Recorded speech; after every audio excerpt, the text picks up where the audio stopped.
รายการต่อไปเป็นรายการที่เหมาะสมสำหรับผู้ที่มีอายุ 18 ปีขึ้นไปอาจมีภาพเสียงหรือเนื้อหาที่บ่เหมาะสมผู้ที่มีอายุต่ำกว่า 18 ปีควรได้รับคำแนะนำไม่ยิ่งถือพาบุคคลดื่มเกินวันละ2 ขวดสู้เอาอย่างให้กูอ่าน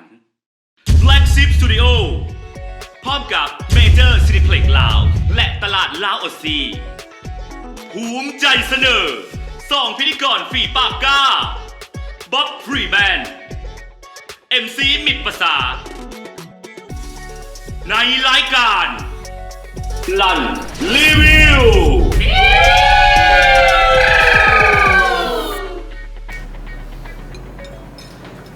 สวัสดีทุกคนสวัสดีขอต้อนรับทุกท่านเข้าสู่รายการลันรีวิวเอาหนีไปหรือว่ารายการรีวิวอาหารสวยเฉพาะเนาะสำหรับผู้ใดที่คือบอกว่าตอนสวยชีวิตกินทันดีแต่ละอะไรดีอะไรดีอะไรแซ่บอะไรแซ่บปอบแซ่บแท้แซ่บแท้แซ่บปอบต้องมาเบิ่งรายการนี้ก่อนวันพุธแล้วก็อาหารเที่ยงมาเจอกับเรา2 คนนะแบบนี้นะสำหรับในวันนี้แน่นอนอาหารที่พวกเขาจะนำมาเนี่ยต้องถึงอกถึงใจประทานเลยเป็นอาหารพื้นเมืองนะอันนี้ครึ่งใจคนเบิ่งน้ำบอลแล้วครึ่งใจจะมีคนเดียวใจเฮานะเขาบอกเลยว่าเมนูนี้เป็นเมนูทุกคนต้องได้กินมาแต่น้อยกันแล้วแล้วเขาบอกเลยว่ารายการของเขาอันไหนแซ่บก็คือแซ่บอันไหนบ่แซ่บก็คือบ่แซ่บเด้อน้องสบายแซ่บก็แซ่บเบอร์เราเป็นคนอื่นบางคนเขาเมือกหลายกว่านะแขกเขาซื้อของไทยแกเอาเสื้อผ้าเบิ่งจากความหน้าเก่งขามเนาะของลายซอกลายซักเขาอยู่แล้วเนาะมือเถิงเสิร์ฟกับแก้วอ่ะเถิงลายซักข่อยจะเบิ่งหกแต่คันเจ้าได้จบและเจ้าจะมุ่งสึกหักว้ายไปพบกันเลยครับไอเบิ้งเวสป้า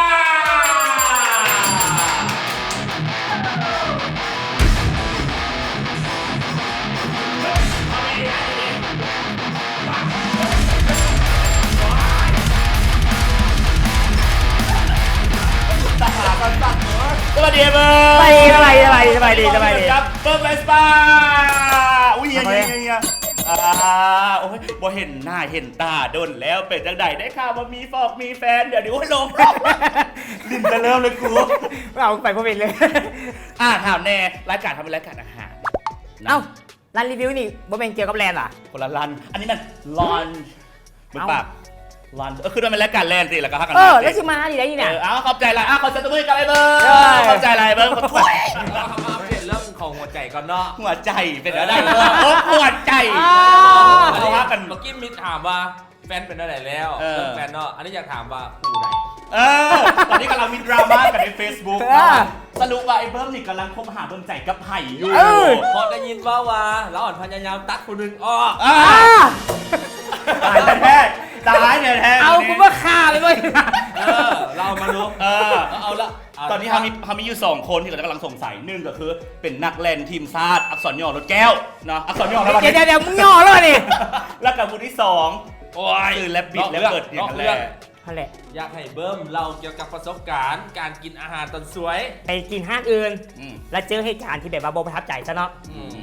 เขาบอกซื้อห้างเนี่ยบอกคือไปเนาะเขาไป2 คนเนาะกับให้เบิ้มให้กันต้องเซ็นเซอร์เนาะห้างแหนมเนืองแล้วอัน3 คำทุกท่านเซ็นเซอร์เหรอ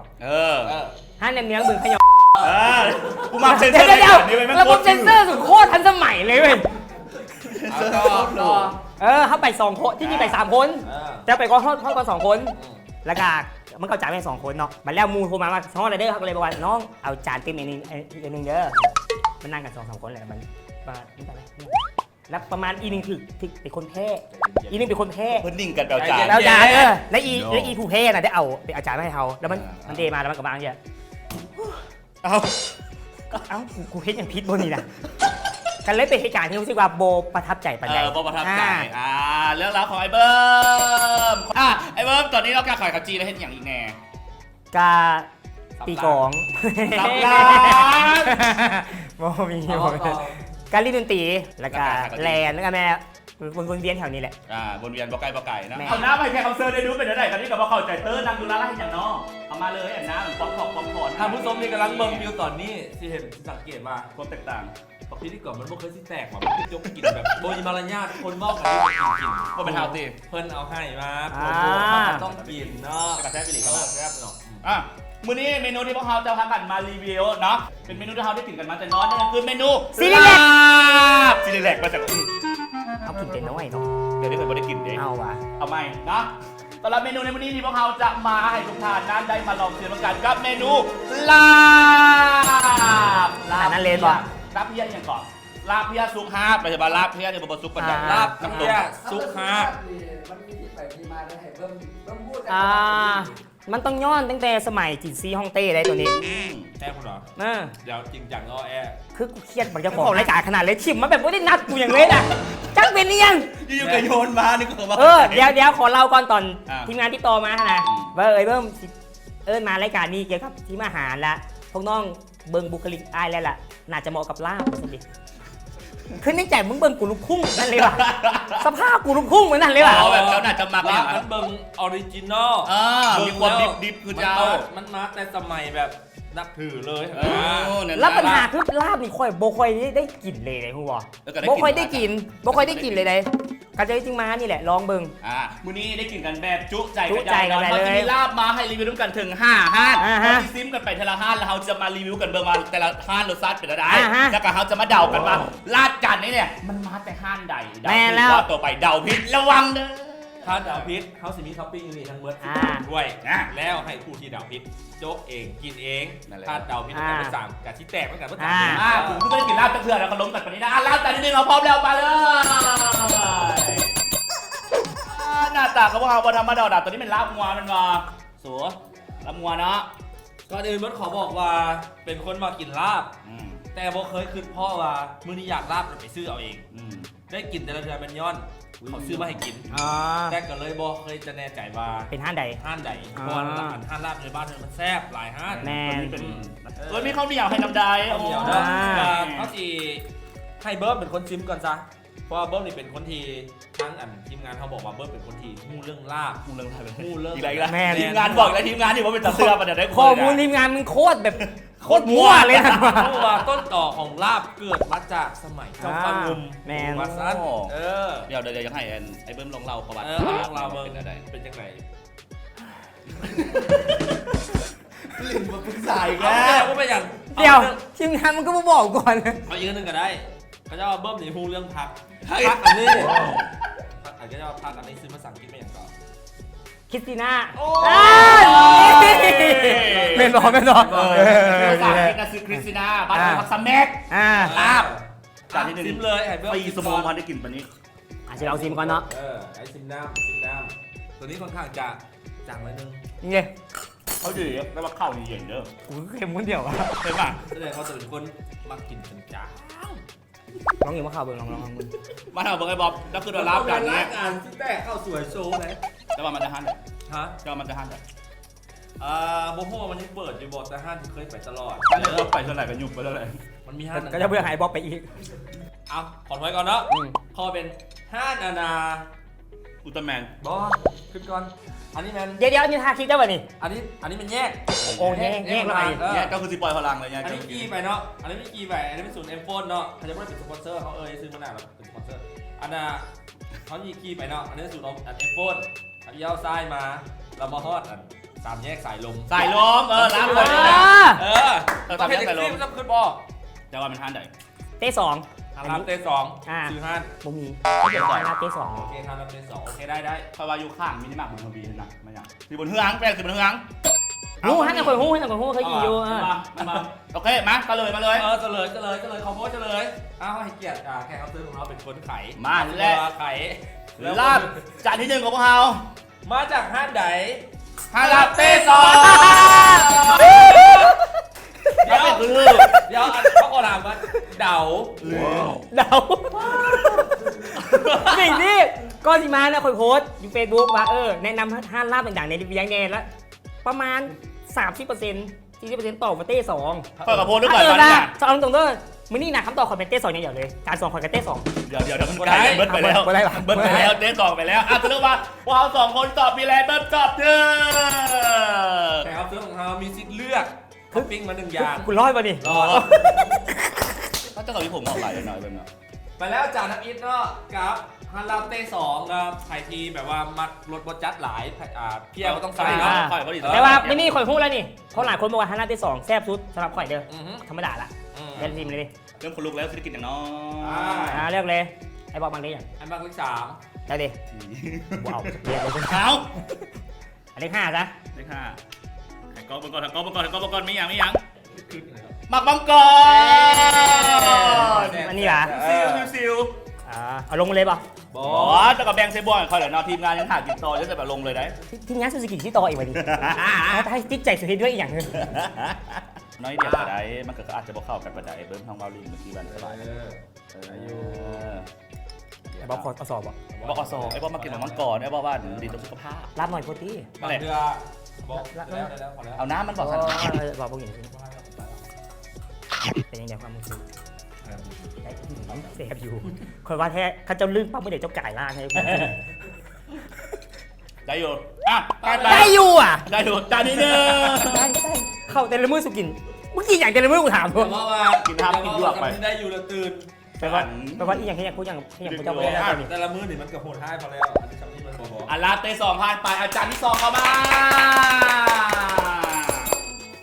ลาบจานที่2ให้สังเกตว่าสีลาบบอกคือลาบเลย แม่แล้ว ไผ่ บาง ต้น ทีบางทีอ่านเบิ่มว่าลาบบูดมันโบแมน มันต้องเป็นสีอุ้ยท่านี้มีอันหมักลิ้นไม้หลายคน ภาษาอังกฤษไม่อย่างเกาะ มักลิ้นหมอย โบแมนมะเขือเลย หมดคือมือพอแล้วเนาะ พอแล้วโอ้คริสติน่าใบ ยาเดซิเมสนาอากิลาโลเล่ฮะ คัดใจกับลายขนาดนี้เลย อันนี้เขาเอิ้นมาไล่เขาเอิ้นมาล้าตายอ่ะนี่นะ พ่อแม่ซักตดอยู่คุมกินผัก พอซิมรสชาตินะ ชาวบ้านเนี่ยเบิ่งจากหน้าตาน่าจะเค็มเพราะว่ากินปลาแดก อันนี้มันเน้นปลาแดกกับข้าวคั่ว แน่น เนาะสงสัยน่าจะแบบมีสูตรเด็ดจากข้าวคั่ว จากที่โดมนี่รู้สึกเลยว่าน่าจะเค็ม เค็มว้าวคือไม่หมดถึงใครน บ่แม่นว่าถึงใคร ำปลา เค็ม เค็มมันเนาะน่ากลัวแบบเค็ม พวกเค็มแต่รสชาติเราเน้นปลาแดกเรากินต่างๆ ใครว่ามัก แม่แล้วต่างเลย ฟังเรื่อง เหม็นปลาแดกเพราะแล้วก็ว่าเหม็นอย่างกับเพี้ยเพราะลวกกัน เม่นวะ หอมพันนะ ถ้าอยู่แท็กซี่ละหอม ตกลงหอมหรือเมียดีไหม อันปลาแดกเนี่ยนะท่านอยู่จานนะละเม็ดละหอมฟงเสือละเม็ด คุณเมืองเลยเนาะ แม่ บิ๊กมือกับเหม็นคือลาบกินตุ้งนี้มาจากห้านแหละ ดาวเลยเด้อ เป็นบุมิข้อมูลอย่างเลย มันต่างมูอีหลีตอนนี้ ขอเดานะเอาลาบท่าด อ๋อ ไม่ได้มีห้านลาบจะมาลาบผ้าดำนะผ่านไปไอ้บ๊อบ มันหลายเลยเนาะ ำแมน มันหลายเลยเนาะ หลายโคตรเลยนี่แหละ ก่อนอาหารจังไหนโอ้โหมันอยู่ใส่จุเจแดด ทำมันบอก เอาลาบฮัสดีท่านต้นลาบ ต้นลาบ อยู่บ้านฮัสดี บ้านฮัสดี ต้นลาบผ่านไป ค่อยว่า มันมีลาบพี่ยาคันหนึ่งที่แบบคุณคนจริงๆอยู่หอมข้างวัดขับนะ ท่านอาหาร เออ เขาอยู่ได้ยอดบอกมิน หอมข้าง ลาบสำเนือ แถวข้างวัดขับนะ วัดกันไปวัดกันไป ก็เลยมา ขอเสลยเอ้ามัน ถ้าผู้ใดถ้วยแล้วพิษเองผู้ใด จะมาตั้งกติกามาอยู่นี่ ตั้งไว้แมนมือโลด เดี๋ยวเขาทาทางกระเดะบอกเก่งใจไรซักในประเทศ และจากนี้มาจากฮั่นบ้านลาบโอ้ยแคมป์ของขับตำม่วงพูดมาแล้ว เป็นอย่างเขาคือบอลองเลือกเอาคนละอัน ตั้งมาอีกแล้วตั้งกติกามาอีกแล้ว เรื่องพร้อมกันเลยนี่หว่า เลือกคนละอันโลดนี่เดี๋ยวไอ้จานที่2เนาะ 1 2 จะต้องกินมาช่วยไหน เอาบ่ถ้าต้องได้กินมาด้วยเอาบ่ มันถึกหัวก็ยาแมนครับ เอาวะเลือกเลย ถึกหัว เลือกอันเดียวเอาเดี๋ยวเนาะ เลือกอะไร โอเคไอ้เลือกเด้อเอาเบอร์ซีแล้วมีเนาะมีนักซี มาเล็กซี่ ซีตลอดแน่มึงมือกล้องว่าซี 1 2 3 โอ้คือเป็นนักสูง ไม่อย่าง เมนูยัง โดมเบิ่งก่อนจะโดมก่อนไม่อย่าง นมส้ม กะทิคอยว่า กะทิ กะทิกับลาบนี่ไหนลาบปลาแดกนี่ไหน ได้ยูทิโบ ขับปุ้นกับอย่างนั้นกะทิใส่ปลาแดกมันเนาะ ไอ้บอกยังมีความหวังเนี่ยได้อยู่ที่บอก นี่คือรายการอาหารของแท้เนาะเพราะว่าเขาติดซิมไอ้วัตถุสิ่งทุกอย่างในโลกนี่ให้มันรู้ว่าอันไหนมันกินได้อันไหนมันกินบ่ได้ พอแล้ว ถ้าเป็นอย่างไปแล้วกัน แดกแต่ถ้ากะทิดิบมันเป็นมันคอในไอ้บ๊อบ พวกเป็นอย่างดอกก็ตายดอก อันมีประกันชีวิตหนึ่งบันที ยังถามอยู่ว่ามีประกันสังคมบอประกัน ก่อนมาไอ้เชนนักเรียนตายบัวชอบ ใบนั้นคือบ่มีนั่นคือบ่เห็นกูสิ เขามิดอันเซนไปแล้วแล้วเขาบอกอนุมาคำยามา จากที่ 2 3 ได้อยู่ไหน ไว้กะทิมัน มันคือพะแนงไก่พะแนงหมูพะแนงอย่างนะแซ่บอยู่ พะแนงโบวิปลาแดกปลาแดกเราปลุกหาง ได้มันได้ ได้เป็นปะ คมเค็มดิ อืม แต่พี่มันตาแสดงมันจาง เออ แต่ในความจางคันมันมีความเลี่ยนทำไมอีก ผมเรียน เข้าใจปะ คือมันพอดีเลย ก็ดีเลย อ่ะพาไปกับจานที่สองต้องไปไหนต้องไปไหนอ่ะ มา จาน แล้ว ที่สามจานที่สามมาเอ้ยอ่ะ โอ้โห โอ้ยสปอนเซอร์จะทับผักโฮมลาไป ค่อยจื้อได้ จือได้อีกแล้ว จือได้อันนี้ก็จะมามีน ค่อยจื้อหอมต้นนี่ได้ มันปลูกกับมือ นี่แหละมันต้องมีพักหลายๆจังซี่มันจึงรู้สึกว่ามันลาบ และนี่คือจานที่3เนาะหน้าตาคือลาบเนาะตัวนี้2เมื่อกี้เนี่ยจะเป็นแบบ บ่มี สูตร ผั เฉ ก พาะสูตรเฉพาะแบบ มันซอยแบบนี้โหด คือไผ่ มีซอยแบบนี้โหดในน้อยสิ เออแล้วตอนนี้เขาสิมาเบิ่งว่ารสชาติสิเป็นยังไงแน่แตกต่างจากตัวอื่นบ่ อ่ะ ของข่อยซีมผิดตอนยอ เดี๋ยวนี้แบบว่าให้พักมาแบบว่าตัวย่างมันมืดแดงแล้วเนาะ ได้3 จานเนาะจานที่3ดิมากตัวนี้ หมักไว้หลัง อืม ผมรู้สึกว่าผมนี่มันก็เป็นผมเพียผมคือผมดี แต่ว่ารู้สึกว่ามากตัวนี้ แล้วหมักเนาะแค่ว่าผม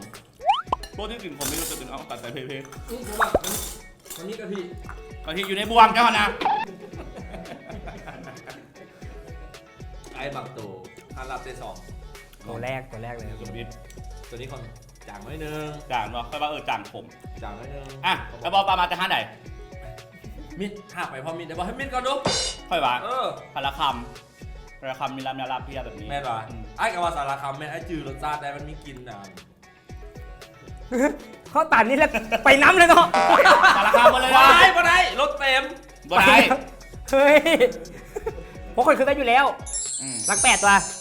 เออ เอาเอาสูตรมาพิษ ทัดไปพร้อมกันอีกทีแล้วกิน2 ถ้วยเล่นบอล บ่คันเขาพิษนี่เขาเลือกถ้วยไปถ้วยมา ก็ไปมาเลย มา แล้ว คำตอบคือ ก็คือภาษา เลือกให้ทีมงานกินเลย โอเค โอเค มาก เอา ห ถึง ลาย บัด3ให้ทีมงานกินถ้าพิษบัด3เลือกคนละอัน มาแล้วละเพลงไหนต่อ แล้วก็กินของมันแหละ ที่ว่า เออ เรียกว่าโยนให้กันบอก บอกมาได้ มาเฉลยมาเลยจานที่ 3 มาจากห้า ของเปิดนะและลาบจานที่ ละคำ 3 มาจากห้าน ละคำ ละคำห้านจากเวทลาวมันมีราคาเลย สารคำลาวสิดิ ซุปปี้มาลาว ถ้าอาหารแล้วเดี๋ยวถ้าดำด้วย แมนโอ้ยเมื่อกี้จะตอบท่าจับกับเป็นตัวนี้แสดงว่าทั้ง3 คน พูดแล้ว ให้โจ ห้านที่ ตอบผิด 4พูดแล้วมันจะไปใส่พวกห้านที่4พูดแล้วมันจะไปใส่ เพื่อสารคำอีกแล้วมันบอก บอไปจะรับไปกลับมาแล้ว และลาบห้านไอจานที่3เนาะมาจากห้านซุปปี้มาลาว เย้แสดงว่าทั้ง3 คนตอบผิดเนื้อ รสชาติจะโบเข้มข้นหลาย เดี๋ยวนะ มีเบี้ยอะไรบอเบี้ยอะไรบอ พี่ยาขม พี่ยาขม ใครที่มาขมๆในน้ำตัวนี้อ่ะเลือกเลยบนลงโทษของพวกเรา คนละอันนะ เลือกเบอร์13 ไอ้เบอร์หนึ่ง 13มันเลขสวย เบอร์หนึ่ง คือ อย่าบอกเบอร์หนึ่งมันติดแดงๆออกมาอย่างนี้ ตัวแปด เปียกกับบ่เปียกบ่แล้วเปียกกันบ่เนาะ อีกละ บอเปลี่ยน บ่เปียกเหรอ เปลี่ยนบอก อย่าเอามาเปลี่ยนแล้วกูสิเลือกให้อย่างว่าผม นะขอจิเปียกก็ขอไอ้บ๊อบ ถ้ากูเปลี่ยนใครหรอวันนี้ ไอ้บ๊อบมาขอไอ้เบิ้ม อ่ะ 1 2 3ไปได้อยากไปได้ดมอี ซินบากิว ไอ้เบิ้มได้ซินวากิวจากฮานคิเซนไวฟิเอ๊ะเราไปเปลี่ยนให้ยังวะมาจะได้อีหยัง ซอสเมรน ซอสเมรนก็ได้อยู่ของข่อยอย่างนี้ เดี๋ยวบได้หมายถึงให้กูกินเจียอยู่เนี่ย มายองเนสโยเกิร์ตอีก อยู่แล้ว บอดูมันคือ ขี้ครับแต่จะได้ โอ้ยโช โซ ค กี้ยองได้ก่อน โชคดี ขอซินวากิวมาเลยกูน่าเปลี่ยนเลยว้าว ธรรมดานี่อันนี้มันมิดได้บอกแล้วเปลี่ยนกันมันบอกย้อนว่าขึ้นมาของคนอื่นแซ่บกว่าบอกที่ใส่ ทำมาสิให้ไอ้บ๊อบกินก่อนวะหรือเขากินพร้อมๆกัน ได้มากินมันระดับหนึ่ง 9 ระดับ9อันนี้เขากินแต่ละมื้อก็0.1เนาะ กินเพียกับกินโยเกิร์ตพวกเขากันเลยอ่ะ เขา น้องเบิ้ง ขั้นตุกก็กินขี่แล้วตุกก็กิน กินได้เถอะ ได้บอจะจริต แอปคมๆแล้วก็เป็นปาดโยเกิร์ต ถามถึงรสชาติ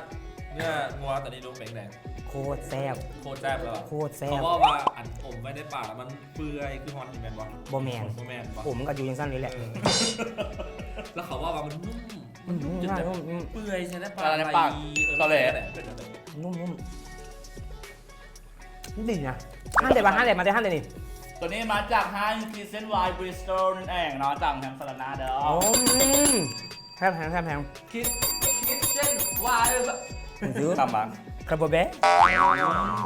ลองสองฟอง เอาจุบซิบเล่ คือมารายการกูระแวงมาทุกอย่างในตอนนี้นะระแวงมาทุกอย่างเลย บางอะไร เป็นเกียรติและเป็นบุญยากสูงให้เบิ่มล้างปากไว้ว่าคิ้วจากการกินโยเกิร์ตว้าว จากดมเนี่ย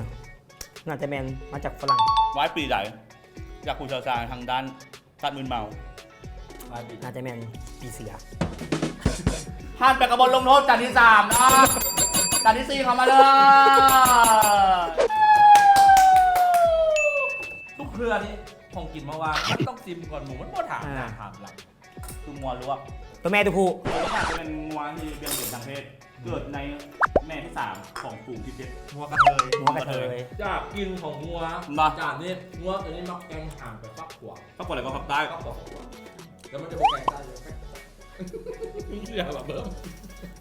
มันจะมาข้ามทางโดยประเภทสังเกตรถ แล้วมันแบบด่าคนนำทางเวลาคนเหมือนกีใกล้มัน ด่าอะไร โง่ โง่เลยนะเอาละมันไปกันนี่แถวลูกโอ้มือจับ บ่แมนปะสำเนียงบ่แมนปะ มันไม่ทำหนักทำหนักเป็นมาแพงก็มารับสายลม รักสายลมเนาะ เพราะว่าสายลม ร้านของข้า ห้องค้าอันบอกเจ้าห้องค้าเขาจะสายลมมันไม่แดงโอเคมาสลายเววจากไก่โป่ง เปิดมีด และลาบจากนี้มาจากฮาน ลาบตู้สิง ลาบตุเซ เดี๋ยวตู้สิงเมนไห้ตอนนี้นะ ตุเซมันถ่ายลืมมาข้าเจ้าทีมงานทางไทยบ้านสีไข่มันก็ต้องซื้อมาเลยเอ่ย ซื้อป้ายห้านแล้วกับลาบตู้เสงเลยหวะอ๋อ ลาบตู้เสง อยู่สีไข่อยู่บอลไหนหอมวัดสีไข่ลาบตู้เสง แซ่บ ตู้สิงจักปีแล้ว เป็นเมลูกกันบนนี่กูมาดีเลยวะ สรุปมาครับสามคนต่อพี่ นะตู้สิงนะตู้สิง ตุเซนลวก หน้ามีเรื่องอะไรบ้างมีรีวิวน้ำหวานปะ นะแล้วเป็นใคร กูติดต่อว่าห้านน้ำหวานเสียเส้น ห้านาที ตอบแฮมของ เฮ้ยบอได้บอกเลยว่ามีการดูแคมของ แฮมของ กูไม่ได้ออกเจอว่าห้าน รีวิวบอได้ดอกนะฮะน้ำหวานบอกให้ซื้อกลับบ้านเอ้าเลือกเลย นี่ละ กระซิบ อ่ะห้านตู้เสงเนาะลาบตู้เสงอยู่สีไข่เนาะเอาบัตรเลยเด้อ เดี๋ยวไม่เลยก่อน ตัดสุดท้ายก่อนตัดสุดท้าย สาม โบราณเลย กระซิบเอา กระซิบได้แก เดี๋ยวเฮ้ยโอ้ถึงสั้นเถอะเดี๋ยวกูยากเว้ย ก็โอเอทุก ไม่ ร ว่า อบแหละ เดี๋ยวกู เอาเปล่าห้ามเปลี่ยนป่ะกระซิบแล้วเปลี่ยนได้เป็นเขายังไม่เห็นเด้ สภาพมึงยังมูยัง เขาก็โอเอทุกรอบแหละ ว่า เออ เขาจะล่อเขาแบบนี้ละ และบอลลูนของเราเบอร์10นั่นก็คือกะปิโอวันตินโอวันตินโฮยสลัดนี่ไง กินกับลาบ ขึ้นได้นะบู ปวดห้ามาก่อนเลย คนมามุ่งแรงคนเป็นแรงคนต้องขี่แตกทางเนี่ยคนแรกเลยมาเอาขอเนี่ยตักโอ้ยในพวกเจ้าซะเมื่อกี้เจ้ากระตักคอยลายแล้ว เอาหนูโฮยส่งใครเลยคอยจักแล้วไอ้เดิมนี่น้องเอง อันนี้มีอย่างนะ ค่อยมีความลับของเจ้าอยู่เด้อไอ้เบิ้ม แล้วก็มีน้ำประแดกอีกเจ้าได้เต็มปากเต็มคำแน่เลยอายุ เอา เรา น้ำใส่น้ำอะไรบ๊อบน้ำ บอกใส่แล้วน้ำใส่แล้วบอกน้ำใส่แล้ว มา1 2 3เจ้าเดซันเจ้าก็ตอบผิดมันเนียนอยู่นี่ ลืมขอโทษแท้เด้อพวกเจ้าเห็นเลยเป็นพิธีกรนี่นะอีประมาณเดือนหนึ่งพวกเจ้าก่ายร่างอยู่แล้วเราเลย เอาสุดละกา ถึงมือเลยกับมันคนอยู่ละ มึงแต่ที่ No no no it's a no a little no it's a little it's a so yeah big big what the what the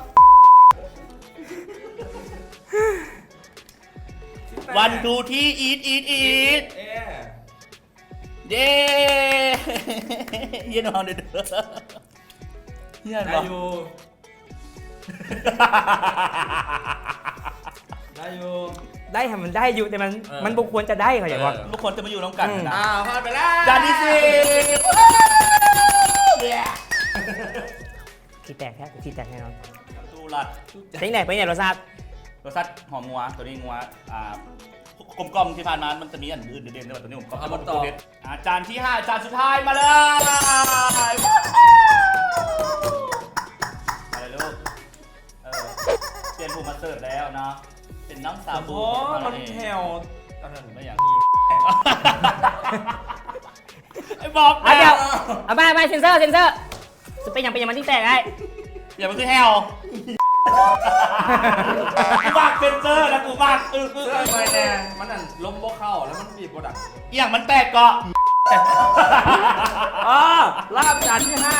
งแล้วผมเป็นข้อหมายอย่างเร็วเมื่อกี้เห็น 5ลาบจานที่ 5 จุดพิเศษเนาะพักเน้นสีเขียวทั้งหมดข้างเหมือนกัน แล้วเพิ่นจีแบบแซมด้วยเหลืองๆนิดนึงของเขาดองเนาะ นี่ มันแล้ว อันที่น่าสนใจอีกอันหนึงก็คือรู้สึกว่าจะบ่ซุกวันไหน เป็นแดงๆเป็นบุบ ไป ๆ บอกอีกแล้วมัน ข่อ อี ย ก จื แล้ อ ว ล่ำ5นี่ข่อยจือเลยนี่ข่อยจือตัวนี้มันได้นี่หอมลาบตัวนี้ ของลาบตัวนี้จะชื่อของลาบตัวนี้เป็นเหลืองๆเนาะ ข่อยจือตัวนี้ได้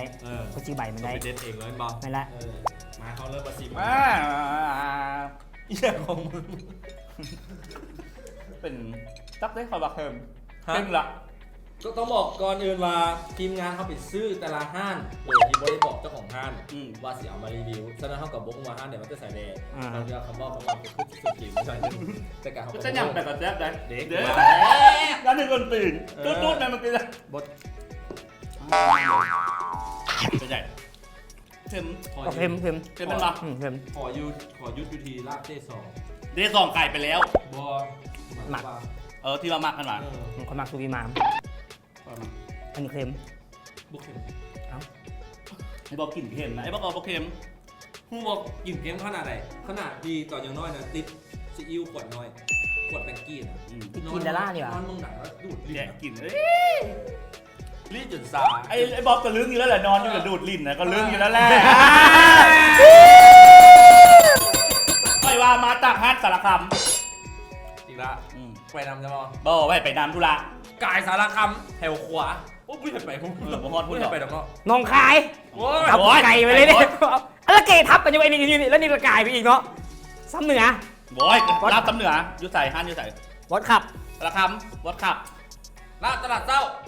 รับตลาดเศร้า บอลเอง มันน่ะมีแถวนั้น รับตลาดเศร้าไอ้บ๊อบเฉลยมา ก่อนเขาเปิดเด้อ มาและลาบจานที่5ก็พามาจากสารคามเย้อุ้ยอยากถึกลงโทษ โทษบอแมนลาบสมุนไพร โอ้ยเบียร์ไปดีต่อมาสิ เดี๋ยวทีมงานสารคามเอาดี ดี มันมีบางอะไรห้านคุณนา บอกค่อยว่ากับลาบสารคามห้ามเดียวนี่แหละที่ว่าแซ่บน้ำที่คนยังว่าเค็มอยู่เลยได้ยังไปยังมามันก็แซ่บนะ ต่อแหละ โคตรพอเลย ยูเป็น โอ้ เพราะฉะนั้นตอนนี้มินตอบถึงไอ้เบิ้มและไอ้บอมปีเวนตอบผิด แล้วเขาอยู่ฟูเบิร์ก็จะเสือเขาอยู่ว่ามันแซ่บกว่าแซ่บ เอามันก็แซ่บอยู่หลายคนกัน ต้องไปลองกินเอง แล้วคอยมักซีนมันจะลวกพอดี ใน แซ่บ ที่สุดแล้วทุกทานที่เบิร์อยู่ก็ต้องไปลองกิน มันแล้ว เพราะว่าคือผู้สาวเบิ้มเนาะตอนนี้เนาะเบิ้มมางามแล้วแต่คนอื่นมาโบงาม โดย ที่สาวเตอร์พวกมักแลนด์ให้กันตัวอ้าว เป็นอย่างต้องมาถึงว้า เอามาเดี๋ยวมีจะเลือกให้เนาะคนละ2 อันตัวคอยสิเลือกให้บอกแก้วเด้อมาไอ้บ๊อบแมนเบอร์1ก็เบอร์2เลย ไปเลยบ๊อบเบอร์1เบอร์2บ๊อบไอ้บ๊อบเบอร์2ก็เบอร์6ไอ้บ๊อบเอาเบอร์2ก็เบอร์6ไอ้เบิ้มเบอร์9ก็เบอร์11 กะแล้ววานิลา เอาเปิดดูก็แล้วอย่างก็แล้วเวนิลา ครับน้ำเปิดน้อยให้กัน ครับอย่าง ครับ อย่างเบิ่งดู ข้าวจี ข้าว ปา จี เต้ ข้าวจีปาเต้ห้าได้ไอ้เบิ้มฮันแม่สับเนาะไอ้เบิ้มได้อย่างอู้กินน้ำเปล่ามาเลย ซีอิ๊ว ไอ้เบิ้มได้ซีอิ๊ว ของมักไอ้บ๊อบได้นี่จริง ได้บ๊อบ ไอ้บ๊อบหากว่าเมื่อกี้นี่ว่ามักซีอิ๊ว ไอ้ชุดก็ได้ข้าวจีเนาะไม่หิวข้าวสวย ไอ้เบิ้มได้ซีอิ๊วครับ ฮันเท้าเบิ้มเนาะหรือว่าฮัน นมคุณ โอ้โหโคตรเข้ากันเลย มาเดี๋ยวสิขออนุญาตเทศให้เนาะ คือ นมขูดกับซีอิ๊ว ขอนี้ไม่มาตบท้ายแน่ เบิ่งมา แรมโมนิรา น้องคุณ จะ ขอ เอา ง มาลงโท ของ ษ ยี่ห้ออย่าง บอกมาได้นะตอนนี้แต่ตอนนี้เบิ้มกันถึงลงโทษเนาะด้วยการกินข้าวกับนมขุ่นหวาน เขาต้องโหยแบบมีสั้นเซิงเขาเป็นวัศิลปะ โอศิลปะเหรอ เทเลคามโอ้เทเลคาม ปนกันเลยแกเขาเนบ๊อบ บัตรเดียวเลยโลดอันนี้นี่แซ่บอันนี้น่ะ ข่าวคุณข่าวคุณ เพราะว่ากินหลายนอนดูดดินจนลิ้นจนซา เอาดูดหลายจนลิ้นซาคนไหนบ๊อบดูดเจ เบิ่งพวกเจ้ามีความสุขขนาดเลยเนาะ เอาอีก ไม่ก็ไปเลยอยู่เดี๋ยวเรามาสิ ไอ้เบิ้ม1 2 3 แบบหนึ่งอยู่ เก็บยันสู้ดู แซ่บ อื โอ้ตัวนี้คนตัวนี้บ่ไหว แล้วดกเลย ตัวฮะมันสิบห้าอีหลีมาเจอไหน ปวดหัก เอาไปแล้วกับไอ้เบิ้มเรามาต่อของไอ้บ๊อบ เย้มาหน่อย ป้ากินซีอิ๊วแห้ง ป่ะ กินซีอิ๊ว ตอนนี้ แห้ง กระเพาะมันถามเลยป่ะมึงแดกอย่าง มึ เบิ้ ง ม เผ็ดอย่างของมึงอยู่ มึงเห็นอย่างของมึงเบิ้ม ลูกค้าหันเจ้ามักสั่งแล้วเด็กไปเบิ้ม เขาจีไปได้ใส่ครบเด้อแต่หมักฮุงโบใส่มักแต่งกับโบใส่เด้อกูเบิ้งอ่ะเอาไปมักพริกกับโบใส่เอา เอามาก ระแลมพร้อมป่ะ แรมพร้อม ทุกคนว่าพระเจ้ากับผมก็ข่อยได้ดีเลยบอกใกล้เคียงกันอะไรนี่คนไรนี่โอ้หน่อยโพสเขาจีปาเต้กะแลมเขาจีปาเต้จากฮันน้องเบิ้มดอกจากกะแลมวานิลายังเอง ได้ยินมาเจ้าหมักเด้ ก็คือมักซีอิ๊วสนุกไหมพร้อมมา พร้อมแล้ว 1 2 3อู้ปากตะกวงได้สุดสำนี้ว่ะไอ้บ๊อบกับถามแท้ใช่บอก เจ้าจะสร้างเขาจีฮานข่อยเด้อ ตอนนี้นะ จีฮานข่อยมันดีเลย ได้ยืนบ่ตัวเล่ได้ยืนกินขนาดตัวเล่อ่ะผ่านไปแล้วกับบทลงโทษกับจานที่5มันเนี่ย ตีซุ้มบ่เอาตีซุ้มเหรอ ตีส้มเลือกวะ ตีซุ้มถ่ายใจเลือกก่อนมา เดี๋ยวไปเสียเรื่องนึงเลย ผู้เด็กเสียเลือกอันนึงเลยมา กินแล้วรับตีไม่เลือกเรียนรู้ เอาเลยมา กูบ่เบ่งกันรวด บ่ กูแหงบ่มีโซกเรื่องอันนี้นะ เดี๋ยวกูสร้างจานพิธีงานหาขึ้นกติกาหรือบอกกูการรายการสิไปว่าอย่างนะ ต้องมีผู้รอด บ๊อบผู้ใดได้ก่อนกะเลือกได้ มาตีซุ้มเลยเลือกตามลำดับนะ1 2 เขาจะเอามิตัด แมน นะ จอกแจ๊ะ 1 2 3เอาใหม่1 2 เดี๋ยว 1 2 1 2 เดี๋ยวบ้า เอาไอ้บอกเนอะ ต่อนะ เย้กูเลือก เอาเป็นคนนับเด้อ1 2 3 เย้ผ่าน อยู่ในเลือก เลือกก่อน เลือกก่อนซื้อเลือกก่อน เลือกก่อนซื่อ เลือกแตก เออ อ้าวผมไม่หาเขารอดทำไมวะ เขาต้องดีเจ้าคือเลือก เนี่ย ก่อน 3 อันนี่นะ ตามเนี่ยกูระบบ เปิดเจ็ตทีมงานเปิดเจ็ตเราไม่ได้อีบูหัว กูระบบฟังหน้าบ้างอะไรเนี่ย เขาต้องดีคือเจ้าได้เลือกก่อนซื้อไอ้บอก เดี๋ยวป้าเปิดพร้อมกันเนอะอีนี่เป็นพวกกองแบบนี้เหรอครับเนี่ย นักปันยูเอาดิจ้าเอาดิจ้าเอาดิ เอามาขอสองคน1 1 2 เดี๋ เดี๋ ย ยว ว กระบี่ได้อยู่ เดี๋ยวเขาใส่ให้ กันที่ตีสุกตกใจ 1 2 3อุ้ย คือเจ้ากูแค่ได้เลือกก่อนซื้อแค่นั้นแหละ เอาอย่าง อันนี้มันเป็นเลือด เจ็ดนี่ในภาษาจีเบียดนี่บดี มา น้องซาดิ เจ็ดจันเบา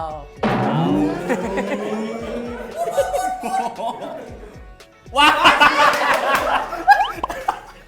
โอ้ยดอกเลยเฮ็ดจังซี่ เสียดายทีมงานนะได้อยู่ ไปซื้อมาตั้งแต่วังเวียงมาดิและเปิดเจ็ตที่มีได้นั่นก็คือ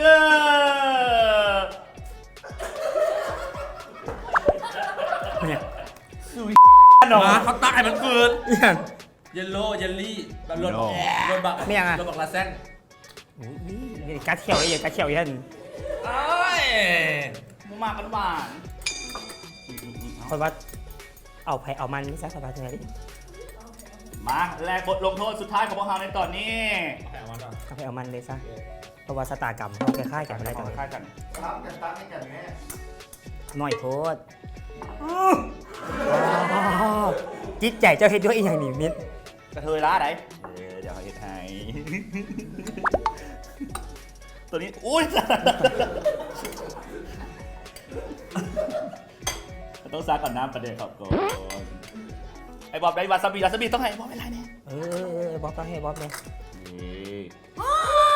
แล้วเนี่ยเขาจะกินโซแล้วนี่ เอายันลีนเขาจะใส่น้อยนึงซะ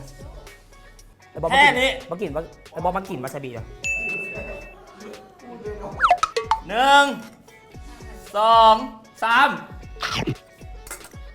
เดี๋ยว เราหน่อยนะบอก แม่ผมต้องตายไม่อย่างแบบไม่น่า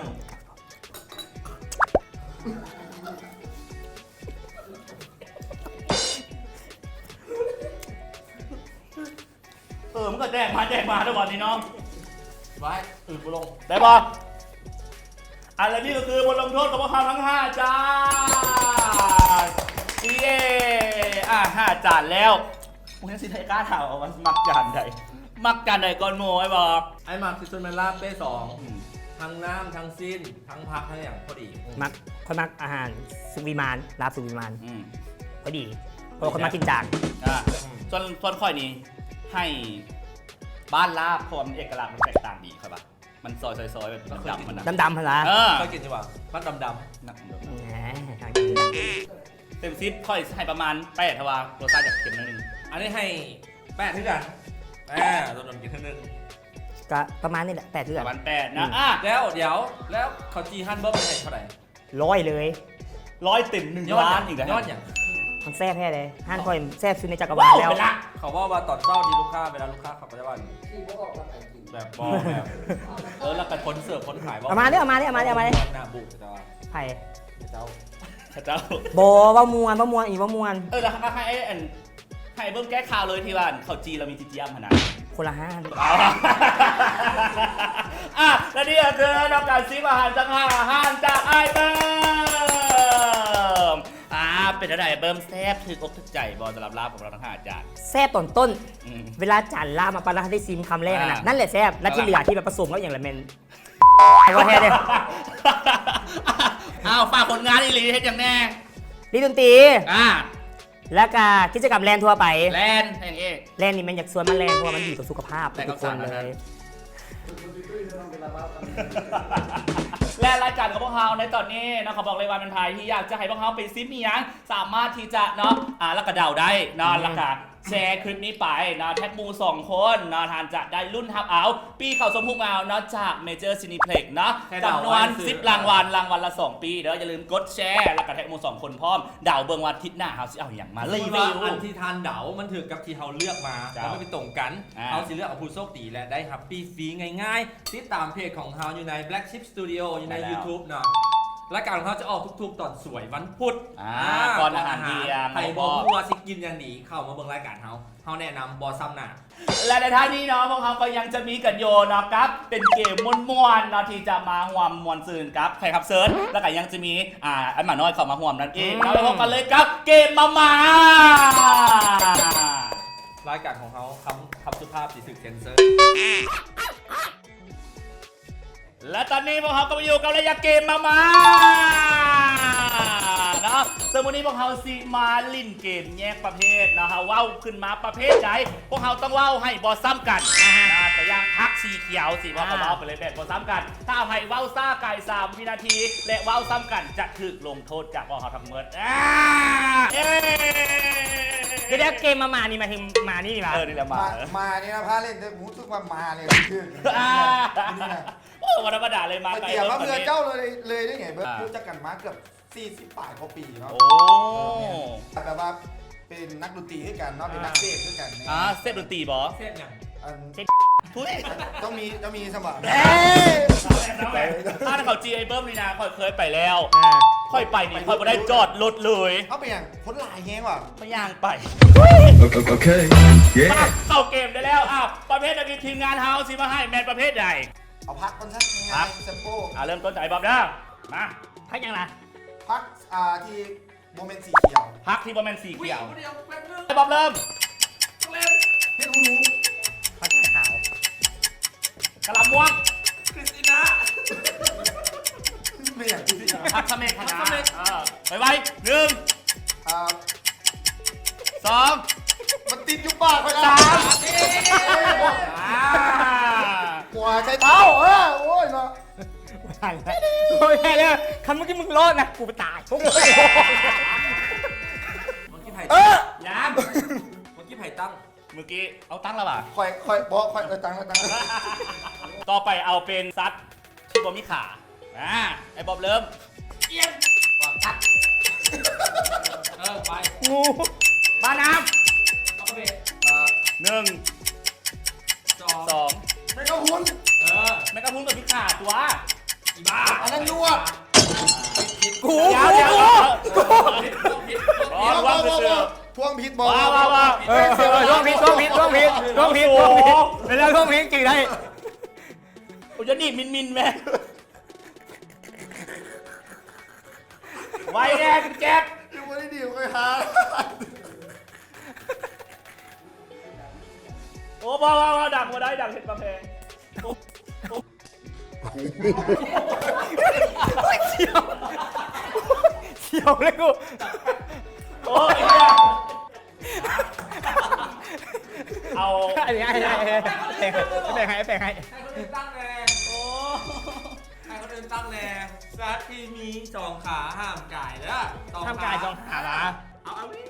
เซ็ต นกกระจอกเทศ ไก่ นกอินทรี จิ้งจก นกเอี้ยง ห่าน เดี๋ยวลงเป็นน้ สองครับ แอนกวิด อู้ ำ1 อ่า 2 อ่า 3แล้ว3แล้ว หันอยู่ไปต่อไป แจ็คตาย ทานกันเลยครับ ไปไหม นกฮูก ไก่งวง ยีราฟ อ๋อยีราฟมี4 ขา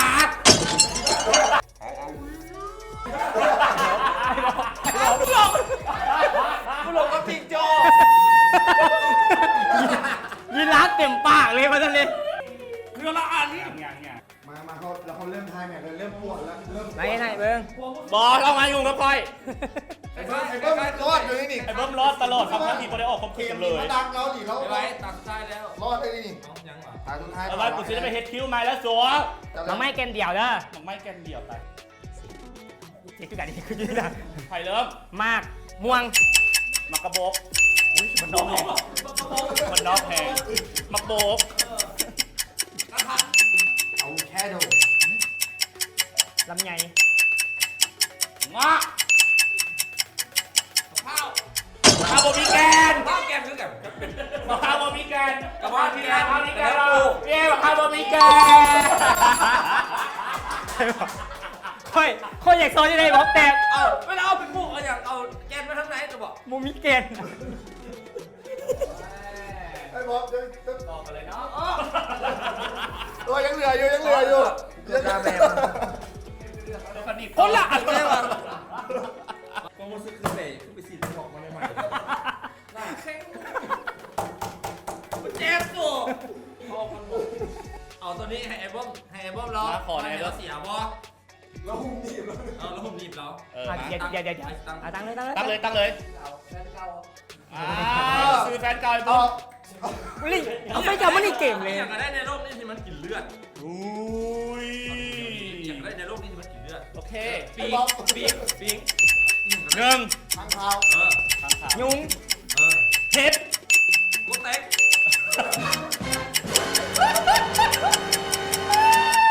หนึ่ง เลือดอัน สองแล้ว จังหวะ 2แล้ว ฮะ 3 ก็สีดักเราหรือดักก็สีดักเราหรือดักค่อยบอกแล้วขนาดตอนค่อยสากสันน้ำมูนะค่อยนะเป็นคนที่คือดุที่สุดละ เจ็บ ต้องหัวนมอยู่แต่ว่า เจ็บ รอดที่จริงนะได้ฟังแล้วว่าเกมนี้นะพวกคอยลินอยู่ในวงต้องกินเหล้าตลอดแล้วคอยโบเคยแพ้ เอาถ้าเป็นคนกินเหล้าอ่ะ มันโมเมนต์เราลอยเงินเบิ้มสลาข้างๆมีแต่คนงงๆมันเลยไปถือของก่อน เอาไปบอเอาลากันเราสองเรื่องได้ตามคิวต่อไปสักทีขอบใจแล้วสวัสดี